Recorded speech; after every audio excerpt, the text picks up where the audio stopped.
옥탑방에 숨겨진 120억의 비밀. 장례식을 마치고 돌아온 집에서 며느리 김소영의 차가운 목소리가 울려 퍼졌다. 어머니, 이제 아버님도 없는데 이렇게 큰 집 필요 없으시잖아요. 제가 30만원짜리 옥탑방 계약해놨어요. 내일 바로 빼세요. 남편을 떠나보낸 지 불과 2시간 만의 일이었다. 조성이는 믿을 수 없다는 표정으로 며느리를 바라봤다. 40년을 함께 살던 집에서 쫓겨나는 현실이 받아들여지지 않았다. 하지만 며느리 김소영은 알지 못했다. 본인이 한 행동이 얼마나 자신에게 비극적인 파장을 불러올지를. 남편의 마지막 순간. 사흘 전 대학병원 중환자실에서 남편 김덕수는 마지막 숨을 거두고 있었다. 병명은 췌장암 말기였다. 산소기의 규칙적인 소리만이 적막한 병실을 채우고 있었고, 석양빛이 창문을 통해 남편의 야윈 얼굴을 붉게 물들였다. 조성이는 40년 동고동락한 남편의 손을 꼭 잡고 있었다. 그 손은 이제 너무나 가벼워져서 마치 깃털 같았다. 성희야. 김덕수가 힘겹게 눈을 떴다. 먼저 가서 정말 미안해. 내 말 들어. 내가 죽으면 박상우가 찾아올 거야. 그 친구가 자네한테 내 작은 선물을 전해줄 거야. 꼭 받아줘. 평생 나랑 살아줘서 고마워. 사랑해. 조성이는 남편의 말뜻을 직감하고 오열했다. 평생 가난하게 살아온 남편이 무슨 선물을 남길 수 있다는 것인지 궁금했지만 더 이상 묻지 않았다. 오후 3시 27분 김덕수는 조용히 눈을 감았다. 냉혹한 장례식. 장례식은 소박했다. 평생 성실하게 살았지만 넉넉하지 못했던 김덕수의 빈소에는 몇몇 이웃들과 아들, 김민수 며느리 김소영이 전부였다. 김민수는 상복을 입고 조문객들에게 인사했지만 그의 얼굴에는 슬픔보다 절망적인 걱정이 가득했다. 김소영은 장례식 내내 휴대폰을 들여다보며 누군가와 문자를 주고받았다. 여보, 사채업자들이 또 연락 왔어. 이번 주 안에 안 갚으면 정말 큰일 난다고 해. 김소영이 김민수의 귀에 대고 속삭였다. 그때 장례식장 입구로 박상우가 들어왔다. 남편의 절친한 친구이자 변호사였다. 박상우는 영정 앞에 꽃을 놓고 깊게 절한 후 조성희에게 조의를 표했다. 장례를 마치고 집으로 돌아온 조성희에게 김소영이 차갑게 말했다. 어머니, 죄송하지만 이 집을 팔아야 할 것 같아요. 사채빚이 7억이나 되는데 이번 주 안에 갚지 못하면 정말 큰일이 나요. 옥탑방 하나 계약해뒀어요. 월세 30만원인데 충분해요. 민수야, 내가 정말 내 아들이니? 아버지 장례도 제대로 치르지 못했는데 벌써 이런 얘기를 하다니. 조성희의 눈에서 뜨거운 눈물이 흘러내렸다. 그날 밤 박상우가 찾아와 작은 봉투를 건넸다. 봉투 안에는 남편의 필체로 쓰인 쪽지가 들어있었다. 성희야, 우리가 즐겨보던 사진첩을 봐. 하지만 정신없는 상황 속에서 조성희는 그 의미를 깊이 생각할 여유가 없었다. 바로 그때 갑자기 가슴 한쪽이 뻐근해지면서 숨이 막혀왔다. 몇 달 전 받았던 진단이 떠올랐다. 급성 간부전증. 의사는 말했었다. 간이식을 받지 못하면 1년을 넘기기 힘들 것 같습니다. 하지만 남편도 병원에 입원해 있어서 조성희는 혼자서만 이 사실을 알고 있었다. 10평 옥탑방의 현실. 이사 당일 조성희는 40년간 쌓아온 추억들을 작은 박스 5개에 담아야 했다. 김소영은 시계를 보며 재촉했다. 어머니, 빨리 정리하세요. 오후에 집 보러 오는 사람이 있어요. 옥탑방은 겨우 10평 남짓했다. 천장은 낮았고 벽지는 곳곳이 떨어져 있었다. 월세는 매달 30만원이에요. 관리비가 별도로 5만원 나와요. 조성희의 가슴이 무너져 내렸다. 남편이 남긴 생명보험금 700만원과 예금 200만원, 총 900만원이 전 재산이었다. 생활비까지 합치면 한 달에 최소 70만원은 필요했다. 며칠 후 조성희는 옥탑방 계단에서 이블레를 만났다. 70대 초반의 여성으로 역시 아들에게 밀려 이곳에 온 지 2년이 되었다고 했다. 저도 아들이 재혼하면서 새 며느리가 저를 못 견뎌 해서 여기로 쫓겨났어요. 비슷한 아픔을 겪은 두 사람은 자주 만나 함께 식사하고 이야기를 나누며 서로의 상처를 보듬어주는 소중한 친구가 되었다. 며느리의 사치. 어느 날 조성이는 믿을 수 없는 광경을 목격했다. 고급 외제차에서 내리는 김소영의 모습이었다. 명품 핸드백을 들고 손목에는 비싼 시계가 반짝이고 있었다. 고급 백화점 쇼핑백을 여러 개 들고 있었다. 오늘 쇼핑 진짜 재미있었어. 명품 가방도 하나 더 샀고 시계도 바꿨어. 김소영의 밝은 목소리가 들렸다. 조성이의 가슴이 철렁 내려앉았다. 자신을 30만 원짜리 옥탑방으로 내몰면서도 이렇게 사치스러운 생활을 하고 있다는 것이 믿어지지 않았다. 집으로 돌아온 조성이는 김민수에게 전화를 걸었다. 너희가 정말 사채비 때문에 힘든 거 맞니? 소영이가 명품 쇼핑하는 걸 봤는데. 어머니, 그건 소영이 친정에서 도움을 받은 거예요. 친정에서 도움을 받을 돈이 있으면 왜 내 집을 팔았니? 김민수는 변명을 늘어놓으며 황급히 전화를 끊어버렸다. 사진첩 속의 비밀. 그날 밤 조성이는 박상호가 전해준 쪽지를 다시 떠올렸다. 아직 안 풀었던 박스를 뜯어보니 사진첩이 있었다. 40년간의 추억이 담긴 앨범을 한 장 한 장 넘기던 조성이는 5번째 페이지에서 손을 멈췄다. 사진첩 사이에 로또 용지가 끼워져 있었다. 1118회차 구매일은 6개월 전이었다. 조성이는 급히 휴대폰을 꺼내 인터넷에 접속했다. 손이 너무 떨려서 화면을 제대로 터치하기도 어려웠다. 검색 결과가 나오는 순간 조성이는 숨이 멎는 것 같았다. 로또 용지의 번호와 당첨 번호가 정확히 일치했다. 1등 당첨이었다. 당첨 금액은 120억 원이었다. 당신 그렇게나 매일 사더니 결국 당첨이 된 거야? 조성이는 로또 용지를 가슴에 꼭 안고 한참을 울었다. 남편이 마지막에 한 말이 떠올랐다. 내 작은 선물을 받아줘. 며칠 후 조성이는 이블레에게 이 비밀을 털어놓았다. 블레씨 로또예요. 남편이 사진첩에 숨겨둔 건데 120억이 당첨된 거예요. 이블레의 눈이 동그랗게 커졌다. 그런데 아들한테 말해야 하는지 모르겠어요. 갑자기 태도가 바뀔 텐데. 성희씨, 120억 때문에 갑자기 효자가 되는 게 진짜 효도예요. 성희씨가 받으셔서 병 치료하고 좋은 곳에서 편히 사세요. 며느리의 침입과 본색. 며칠 후 조성이는 마트에서 김소영을 마주쳤다. 김소영이 조성이의 장바구니를 들여다보며 물었다. 요즘 생활비는 어떻게 하세요? 혹시 남편분이 뭔가 남겨두신 게 있나요? 김소영의 눈빛이 예리해졌다. 조성이는 경계심을 느꼈다. 일주일 후 조성이가 이블레와 병원에 다녀온 사이 김소영이 몰래 옥탑방으로 침입했다. 속옷 서랍 깊숙한 곳에서 작은 봉투를 발견한 김소영은 떨리는 손으로 봉투를 열었다.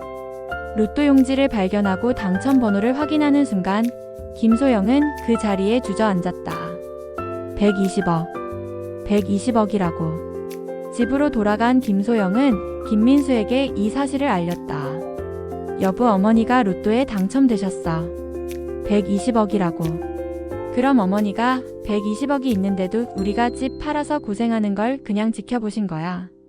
그날부터 김소영의 태도는 완전히 달라졌다. 겉으로는 극진한 효를 연기하기 시작했다. 어머니, 제가 많이 반성했어요. 앞으로는 진짜 잘할게요. 김소영은 눈물까지 글썽이며 연기했다.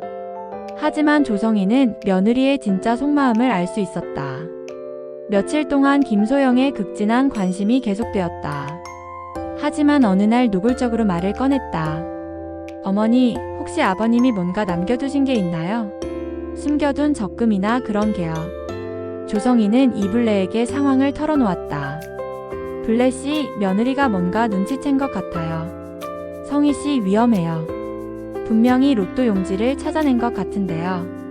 조성이가 서랍을 확인해보니 로또 용지는 그대로 있었지만 봉투의 위치가 달라져 있었다. 바로 그때 현관문을 두드리는 소리가 들렸다. 어머니, 저희예요. 김민수와 김소영의 목소리였다. 탐욕의 폭발. 어머니, 저희가 다 알고 있어요. 로또 말이에요. 120억짜리 로또. 김소영이 직설적으로 말했다. 내가 내 방을 뒤졌다는 거야? 그게 중요한 게 아니에요. 어머니가 120억이 있으면서 저희한테 말 안 한 게 더 큰 문제죠. 너희가 나를 어떻게 대했는데 그런 말을 해? 30만 원짜리 옥탑방으로 내쫓아놓고. 어머니 어떻게 그러실 수 있어요? 저희가 사채비 때문에 고생하는데 120억이 있으면서 모른 척하다니. 죽을 지경. 며느리 명품 쇼핑할 돈은 어디서 났어? 430만 원짜리 액세서리 살 돈은? 어쨌든 그 돈은 가족 돈이에요. 어머니 혼자 가질 수 없어요. 김소영이 갑자기 벌떡 일어나며 소리쳤다. 어머니, 그 로또 용지 당장 내놓으세요. 안 돼. 내가 어떻게 처리할지는 내가 정해. 김소영은 참지 못하고 조성희의 서랍으로 달려갔다. 그만해. 내 방에서 나가. 김소영이 로또 용지를 발견하고 움켜쥐려는 순간 조성희가 필사적으로 막았다. 두 사람이 실랑이를 벌이는 사이 조성희의 몸이 뒤로 밀려 바닥에 넘어지고 말았다. 성희씨. 이블레가 소리쳤지만 김소영은 그 틈에 로또 용지를 움켜쥐었다. 바로 그때 누군가 급하게 올라오는 발소리가 들렸다. 형수님 괜찮으세요? 박상우가 문을 열고 들어왔다. 변호사의 개입. 박상우의 등장에 옥탑방 안의 분위기가 순간 얼어붙었다. 형수님 다치신 건 아니죠? 괜찮아요, 상우씨. 정말 잘 왔어요.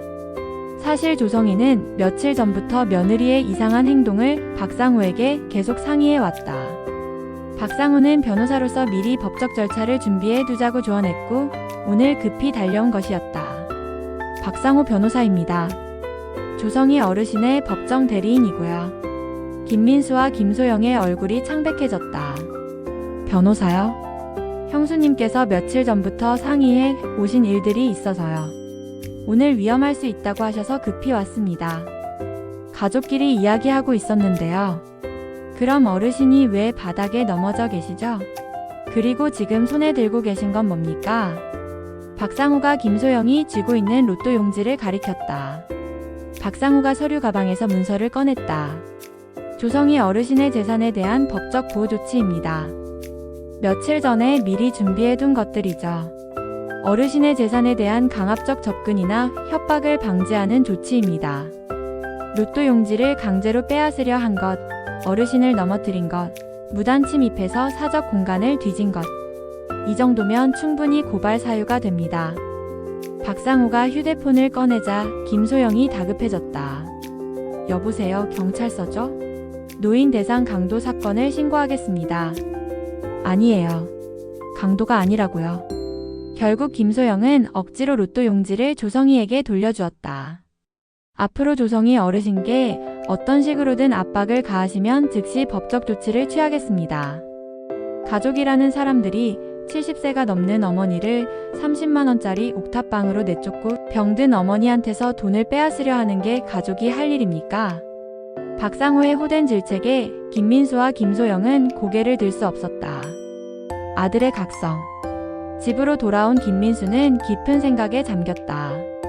어린 시절 자신이 고열에 시달릴 때 밤새 간병해주던 어머니, 대학 등록금을 마련하려고 새벽 일자리까지 뛰던 어머니의 모습이 떠올랐다.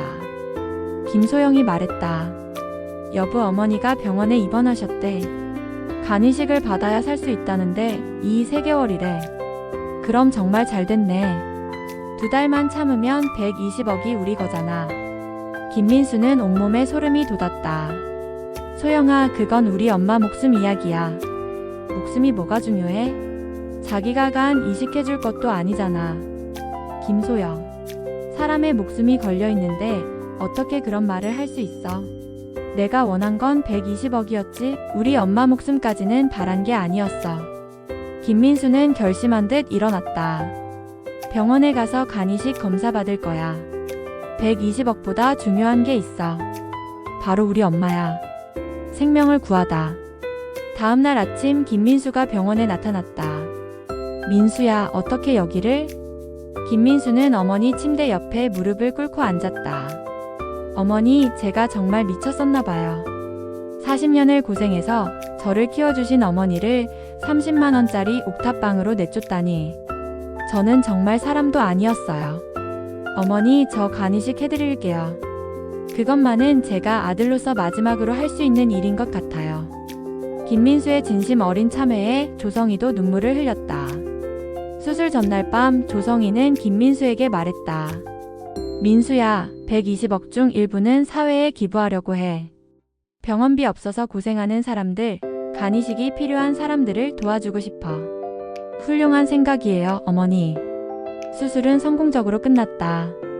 의사가 수술실에서 나와 엄지손가락을 치켜 세웠을 때 이블레와 박상호는 기쁨의 눈물을 흘렸다. 새로운 시작. 한 달 후 조성이와 김민수는 퇴원했다. 조성이는 옥탑방을 나와 새로운 아파트에서 살기 시작했다. 김소영은 김민수의 선택을 받아들이지 못하고 이혼을 선택했다. 120억을 놓친 것에 대한 분노만을 남긴 채 김민수의 삶에서 영원히 사라졌다. 당첨금 120억 중 절반은 김덕수 조성이 재단을 만들어 사회에 기부했다. 간이식이 필요한 환자들과 병원비가 없어 치료받지 못하는 사람들을 돕는 재단이었다. 나머지 절반은 조성이가 자유롭게 사용했다. 평생 못 가본 해외여행도 다니고 좋은 음식도 먹고 하고 싶었던 일들을 하나씩 해나갔다. 어느 따뜻한 봄날 조성이는 이블레, 박상우와 함께 공원을 산책했다. 성희씨 정말 잘 되셨네요. 블레씨 덕분이에요. 형수님, 덕수형도 하늘에서 기뻐하실 거예요. 그러게요. 남편이 남긴 작은 선물이 이렇게 큰 변화를 만들어낼 줄이야. 그날 저녁 김민수가 어머니를 찾아왔다. 어머니, 오늘 하루 어떠셨어요? 응. 블렛이랑 상우씨랑 공원 산책했어. 참 좋더라. 창밖으로는 노을이 아름답게 물들어가고 있었다. 조성이는 마음속으로 남편에게 감사 인사를 전했다. 여보, 정말 고마워요. 당신이 남긴 선물 덕분에 우리가 다시 가족이 될 수 있었어요. 조성이는 알았다. 남편이 남긴 진짜 선물은 120억이 아니라 진정한 가족의 의미를 깨닫게 해준 것이라는 사실을. 때로는 돈보다 소중한 것들이 있다. 가족의 사랑, 진심 어린 관계, 그리고 서로를 위하는 마음. 그것이야말로 세상 어떤 재산보다 값진 것이었다.